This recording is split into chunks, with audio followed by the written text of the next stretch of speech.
สบายดีพี่น้องวันนี้ก็มาจัดเมนูเด็ดอีกแล้วพี่น้องไงได้ของดีได้ฝานบาน ฝานทองจดจวด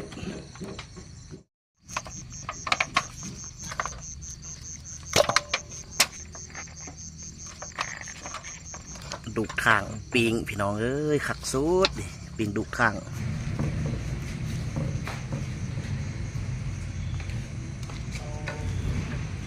โอ้เล็กหนึ่งเล็กแรกกว่าเล็กเลยแม่เนาะโมเมนต์ยากเล็กหนึ่งมีดบกเข้าเนี่ยเนาะ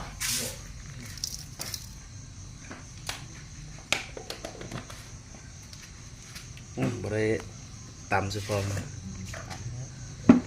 เสร็จแล้วตัวผู้ผ่านตูนเลยปิง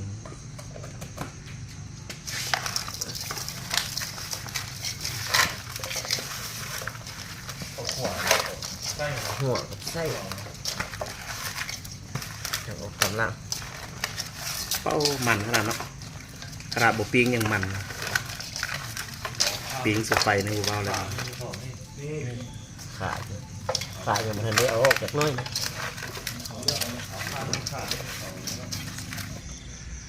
กำลังสิปิงพี่น้องเอ้ยก่อกองไฟกองบักใหญ่ๆพี่น้องเอ้ย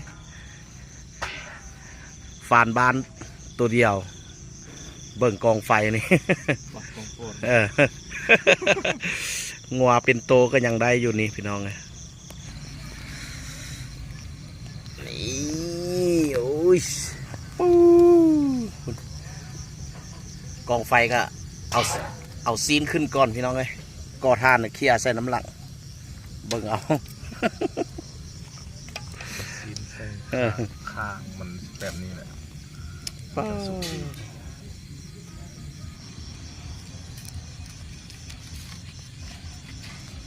นี่พี่น้องเอ้ยก่อนที่ได้กิน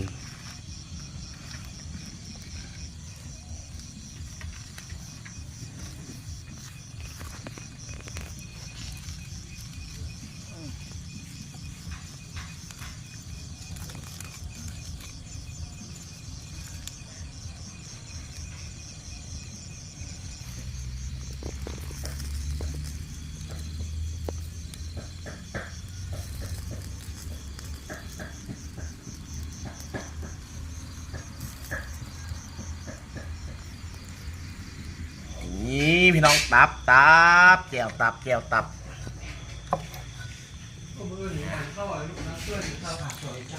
โอ้ยแก้วตับพี่น้องเอ้ยยอดแก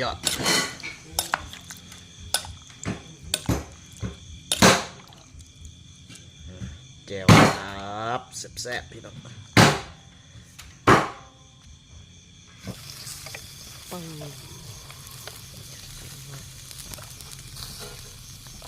พี่น้องไก่สุกแล้วควันกรุบควันไงเอามาสู้นี้แหละ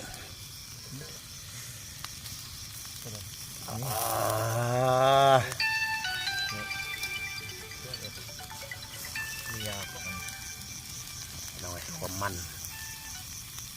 เอาเร็ว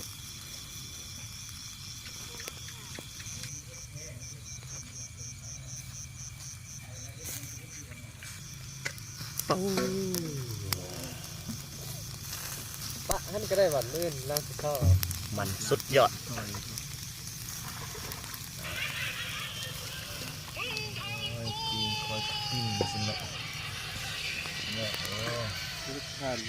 เตาไฟได้ใจพี่น้อง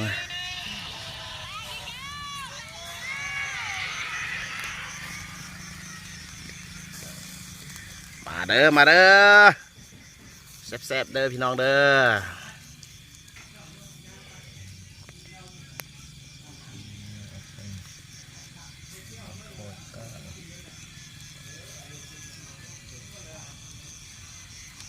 ขักและต้นมันหมดเยอะหักแตนนานๆจัดทีหนึ่งพี่น้องเลย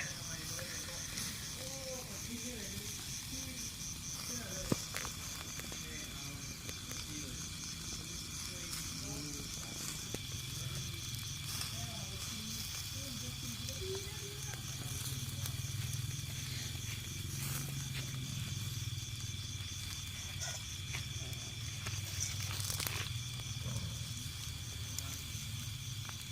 เจียวแล้วเหรอ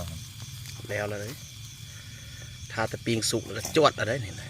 พี่สุกกับต้นบ่สุกกับไปต่อยต้นนั้นก็ สุกตอนใดซอยตอนนั้นพี่น้องเอ้ยนั่นไก่สุกแล้วนั่นสุกตอนใด เงาจะไม่ กินตอนนั้นพี่น้องเลยเข้ากับบรรยากาศค่ำมืดจืดตาพี่น้องเลยปิงฝานบานสุดสำนีแหละ เป็นว่าในนั้นบ่มีลูกแน่สิเล็กๆอย่างยอมได้เขาจะได้ คนอีก มันจะจ่ายอะไรสิ มัวมันเลย ไอ้ออกทุนทวนๆเนาะ โดนเราไปถามโดนถามเมียแม่เมียเงินนั้นอย่างเลยกูมีได้ถามกูถามมันยืมกูเลยได้ยืมมัน แล้วก็ ยังไฟ เป ไหม ล่านะ เดี๋ยวผมแม่นใช้พวกมัน ยังไปแล้วบ่น้ำตกเลยเนาะแซ่บเลยน้ำตกครับโดน น้ำตกหมา เพื่อกินตอนนี้ตอนร้อน เดี๋ยวไปเบิ้ง น้ำไหลนึงน้ำโค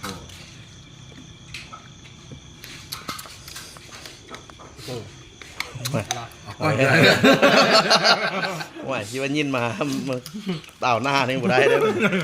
กลายมานี่ง่ายรถได้นี่ โอ้